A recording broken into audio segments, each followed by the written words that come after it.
Bonjour à toutes et à tous, et bienvenue dans l'Historien du dimanche. Aujourd'hui, je vous invite à un voyage. Un voyage sous l'astre le plus imposant, le plus vital, et peut-être le plus mystérieux de notre ciel, le Soleil. On a tous, un jour, ressenti sa chaleur sur notre peau, son éclat aveuglant à l'horizon, ou cette douceur qui annonce la fin d'une longue journée. Le Soleil, c'est la vie. C'est le rythme du monde. Et dans l'Égypte ancienne, ce n'était pas qu'une simple boule de feu lointaine, c'était le Dieu par excellence.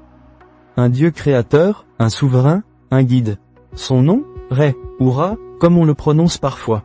Alors, installez-vous confortablement, prenez un thé ou un café, et laissez-moi vous emmener sur les rives du Nil, il y a des milliers d'années, pour rencontrer celui qui a tout fait naître, le grand Ré. Imaginez un instant le panthéon égyptien.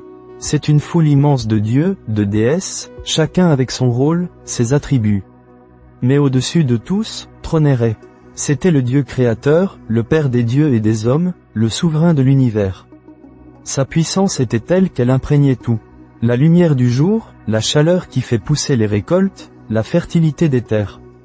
Tout venait de lui. Il était l'incarnation de la lumière divine, celui qui chassait les ténèbres et le chaos. Comment le reconnaissait-on, ce Dieu si essentiel? Sa représentation est l'une des plus célèbres de l'Égypte ancienne. Imaginez un corps d'homme, souvent avec une tête. Mais pas n'importe quelle tête, une tête de faucon.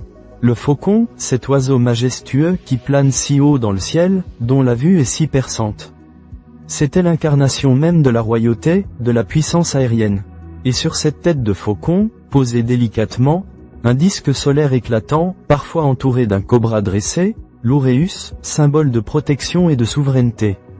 C'est une image forte, une icône. Le faucon pour le vol céleste, le disque pour l'astre nourricier. Tout est dit, mais qui était Ré, avant d'être le soleil que nous connaissons? C'est là que l'histoire devient fascinante, car elle nous plonge au cœur des mythes de la création égyptienne. Au commencement, mes amis, il n'y avait rien. Ou plutôt, il n'y avait que le Naoun. Le Naoun, c'est l'océan primordial. Un abîme d'eau chaotique et sombre, sans début ni fin. C'était l'état d'avant la création, le potentiel pur. Et de cet océan, un jour, est apparue une colline primordiale, la première terre émergée. Et sur cette colline, Ré est né. Plus exactement, il s'est créé astérisque. C'est un point fondamental. Ré n'a pas été engendré, il s'est manifesté par sa propre volonté. Parfois, on dit qu'il est sorti d'une fleur de lotus, d'autres fois qu'il est né d'un œuf cosmique. Mais l'idée essentielle est qu'il est le principe même de la vie. Et une fois là, Ré n'était pas seul. Il portait en lui la graine de tout ce qui allait exister. Les récits sont parfois un peu, disons, terre à terre. On raconte que Ré, dans sa solitude primordiale, s'est masturbé, et de son sperme sont nés les premiers dieux, Chou, le dieu de l'air, et Tefnout, la déesse de l'humidité. Ou bien, on dit qu'il a versé des larmes de solitude et de ces larmes sont nés les êtres humains.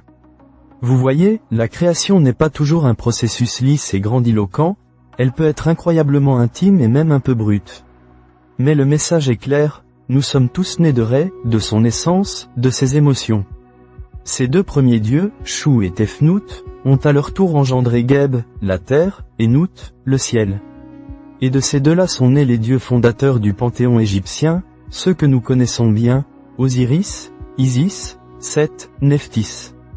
Ré était donc l'ancêtre de tout, le démiurge, le grand architecte du monde. Il a organisé le chaos, il a mis de l'ordre, ce qu'on appelait la Ma'at, la justice cosmique. Sans Ré, pas de lumière, pas de vie, pas de structure. Mais son rôle ne s'arrêtait pas à la création initiale. Oh non, Ré avait une tâche quotidienne, une tâche épuisante, mais essentielle pour la survie de l'univers, son voyage. Chaque matin, à l'est, Ré renaissait. Il apparaissait comme un jeune enfant, Khépri, le dieu scarabée, qui roulait le soleil à l'horizon. C'était le soleil levant, plein de promesses et d'énergie. Au zénith, à midi, il était Ré sous sa forme la plus puissante, le faucon au disque solaire, dominant le ciel, distribuant sa chaleur et sa lumière à tous. Et le soir, à l'ouest, il se transformait en Atoum, le vieil homme fatigué, qui plongeait sous l'horizon, prêt à entamer son périple nocturne. Car le voyage de Ré n'était pas seulement diurne. C'était une odyssée complète, jour et nuit. Une fois le soleil couché, Ré ne disparaissait pas. Il montait à bord de sa barque sacrée, la barque des millions d'années, et entamait son voyage à travers la Doua, le monde souterrain. Et ce n'était pas une promenade de santé, loin de là. Chaque nuit, dans les profondeurs obscures de la Doua, Rê devait affronter les forces du chaos. Sa barque traversait des fleuves souterrains, des cavernes obscures, habitées par des créatures terrifiantes. Mais son ennemi le plus redoutable, le plus constant, c'était Apophis. Ou Apop, comme on l'appelait aussi.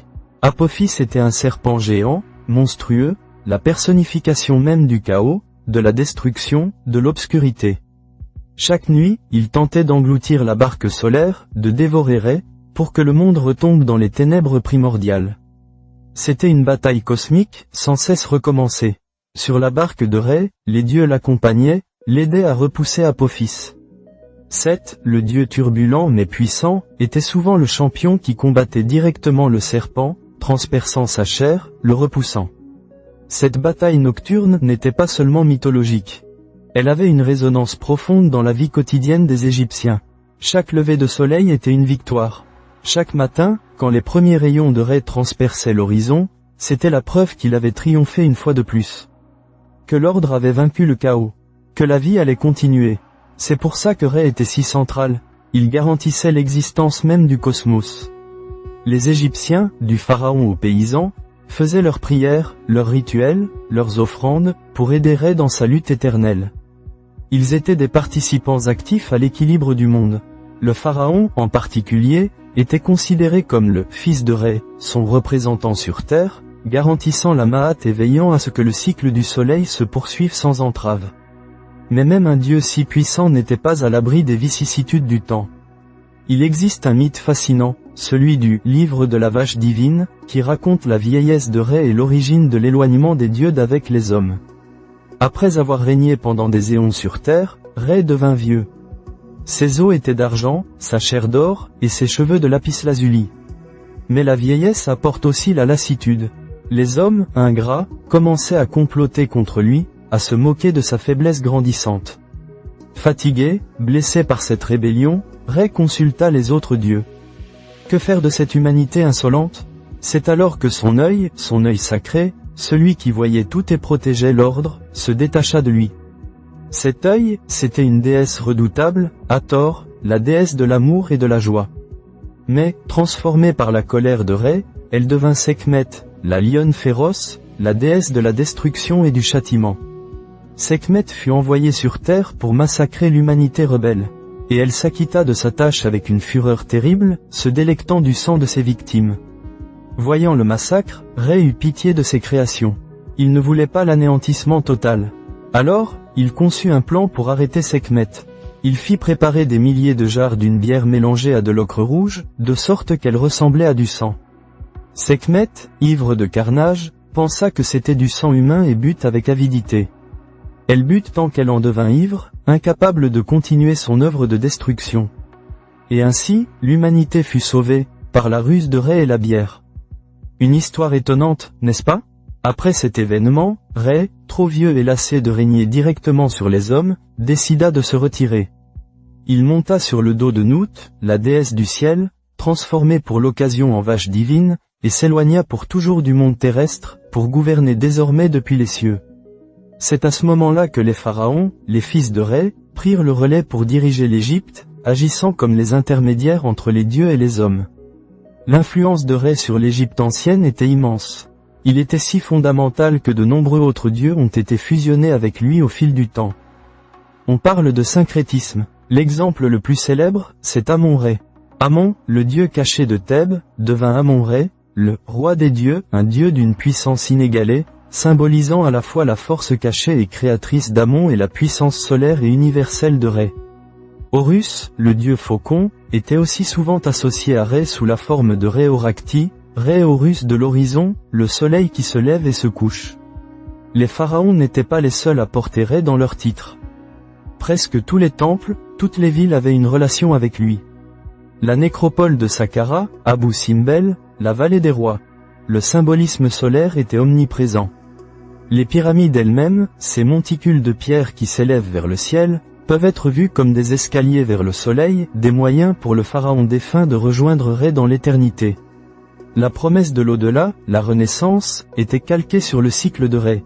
Comme le soleil meurt chaque soir pour renaître chaque matin, l'âme du défunt pouvait renaître pour une vie éternelle. Ce n'est pas qu'un mythe lointain, mes amis. Ré, le dieu soleil, est une figure qui nous parle encore aujourd'hui. Il nous parle de la puissance de la lumière, de la nécessité de l'ordre face au chaos, de la valeur de la vie. Il nous rappelle que le soleil n'est pas qu'un astre, c'est une force cosmique qui nous lie tous, à travers les âges, à cette danse éternelle de la création et de la régénération.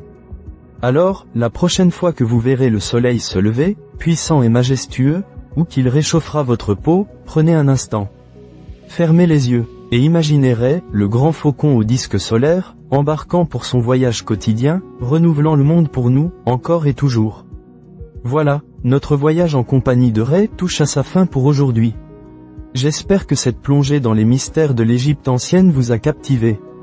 Ré, Dieu soleil et créateur, n'est pas qu'une page d'histoire, c'est un souffle qui continue d'inspirer. Merci d'avoir été avec moi pour cet épisode de l'Historien du dimanche. N'hésitez pas à partager vos impressions, et je vous donne rendez-vous la semaine prochaine pour une nouvelle histoire. D'ici là, portez-vous bien et laissez le soleil éclairer vos journées. À très vite.